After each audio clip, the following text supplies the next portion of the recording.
Okay, welcome everyone. This lecture is directed to year 4, fourth year, drama, The Glass Menagerie by Tennessee Williams. Okay, of course, drama. Now, we already discussed the life and background of Tennessee Williams, and we summarized or we read parts of the play in the lectures that we already had. But today, what we're going to do is we're going to read the list of characters together. This is from the book that you should have. Okay, this is on page, if you take a look here, page 95. Okay, everyone, this is page 95 in the book. The list of characters. I'm going to start off with the first character, Tom Wingfield. Okay, now let's take a look. Tom Wingfield is a character in the play as well as the narrator. So he's the narrator of the play, okay, who both recounts and reenacts his memories of a difficult period in his life when he lived with his mother and sister in St. Louis.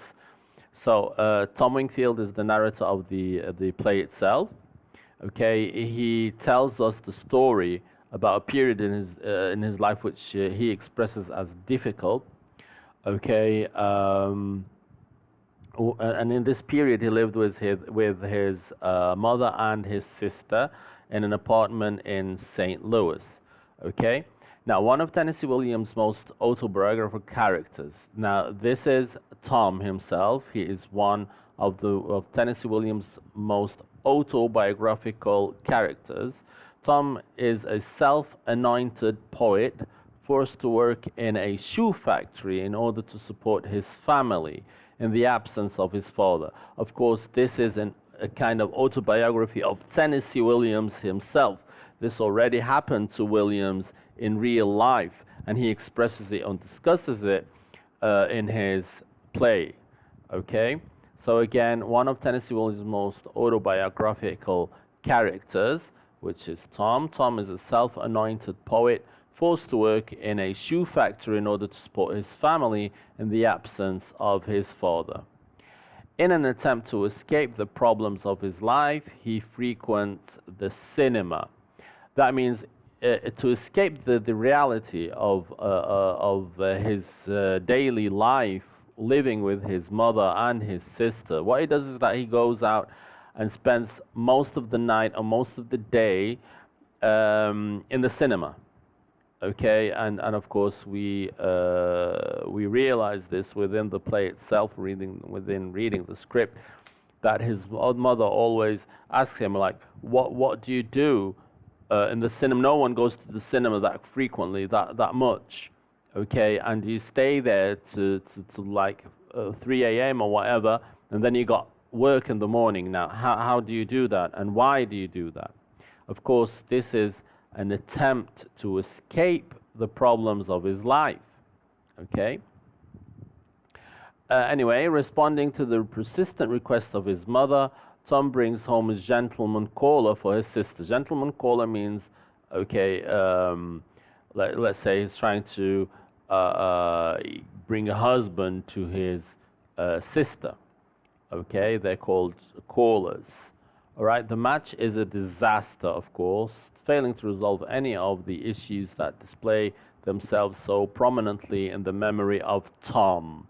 Okay, so of course this is all in his memory because again he is the narrator and he's speaking about the past time or a time in the past when he lived with his mother and his sister. Okay, again the match or the caller that he brought in, okay, is a disaster, failing to resolve any of the issues that display themselves so prominently in the memory of Tom. So now getting a caller did not resolve any of the problems that he was facing. Okay, ultimately, in order to avoid desperate future, Tom must choose to leave home. So he's gonna leave home, okay, to avoid, all right, any kind of disasters in the future. He can't, bear staying with his mother and his sister any longer. Now, abandoning abandoning his mother and sister as his father once did. Now he's going to follow the example of his father that already had, okay, abandoned his mother and his sister and himself, of course. He too did the same thing and abandoned them and left home. Again, and ultimately, in order to avoid a desperate future, Tom must choose to leave home, abandoning his mother and his sister as his father once did. Now, this is a very, very important statement here in relation to the character of Tom. Now, in Tennessee Williams' own description of the character, the author notes that this act does not come without remorse and is nothing less than the escape from a trap. Okay, so what happened is that Tom, okay, Wingfield, abandoned them in order to escape the trap that he was going to be captured within for the rest of his life and lead a very miserable life. Okay.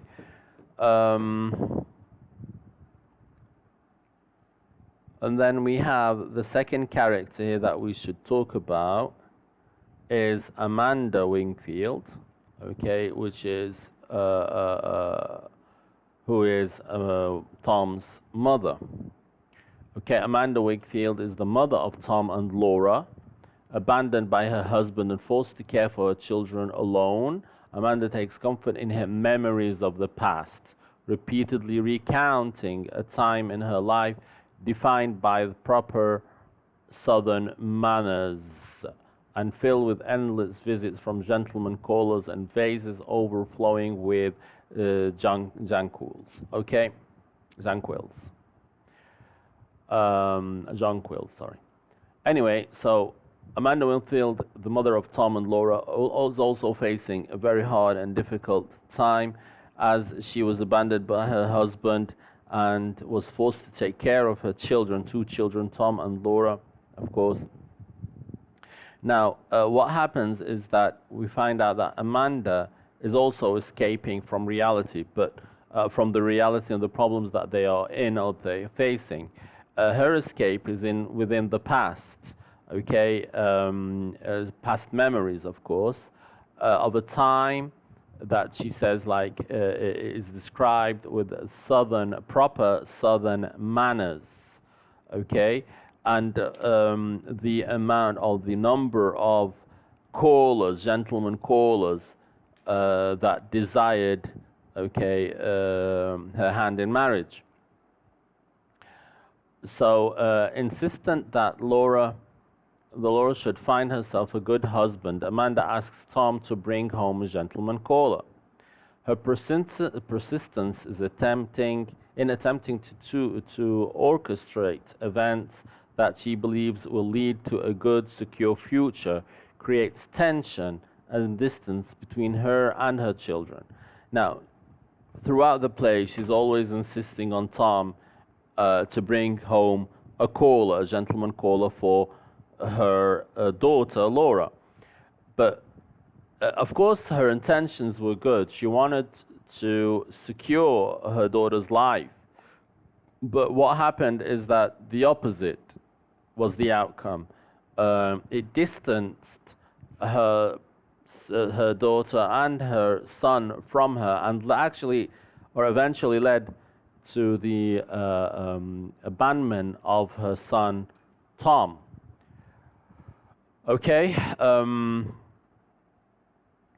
Despite Amanda's apparent infatuation with a romanticized past, she confesses to Tom that she cannot speak of all that is in her heart. Her tales of a better time are frequently punctuated with the remembrance of Tom and Laura's father, Mr. Wingfield, who abandoned her, actually. This demonstration that Amanda is all too aware of her situation lends support to the notion that she is not purposely cruel or antagonistic. Okay, she's a victim. What he wants to say that she's also a victim of the events that happened in her life, the abandonment of her husband and the hardship of raising two children. Okay, she's not an antagonistic. Okay, antagonistic. Rather, she is simply doing her best to endure and wants her children to escape a fate that she cannot. Okay, this is her prime purpose. Laura Wingfield is Tom's sister and the daughter of Amanda.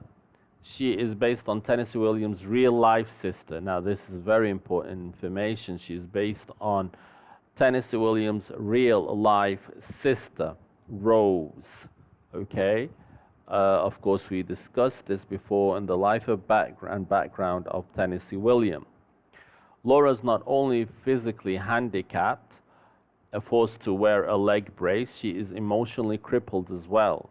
She is unable to hold a job or interact socially with others and retreats, okay, into a world of illusion. Hypnotically winding the Victrola and playing with her collection of glass animals, the glass menagerie. There is a moment of hope for Laura when Jim, the gentleman caller, dances with her and follows this with a kiss, but Laura retreats back into her world upon the failure of this match due to Jim's engagement to another. Okay, of course, Jim is the gentleman caller that her brother Tom brings to her, but she discovers that he is already engaged, even though he's proposing.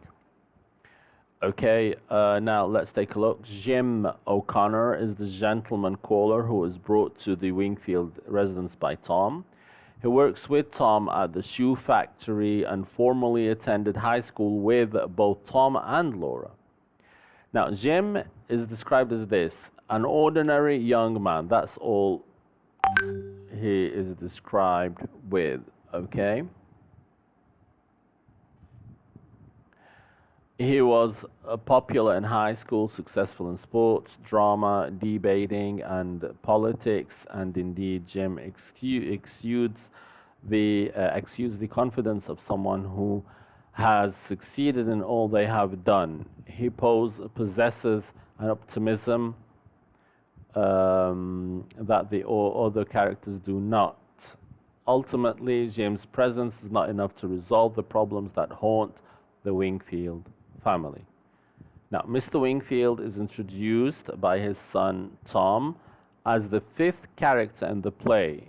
Okay, of course, he did not appear. Again, Mr. Wingfield never actually appears in the play, but his absence is glaring. A large photograph of him is displayed on the wall of the living room and is illuminated throughout the play as a reminder of the part he has played in the dire situation the audience has witnessed. Now, it's like he's not there, Mr. Wingfield is not there, he's not present within the play itself, but he led to all the events, okay, and the outcomes that are displayed on the stage, okay?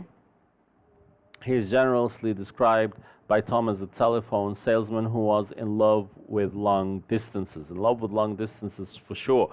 He abandoned his family and drove away. Okay, so these are the characters, and again we end with the page 96 here.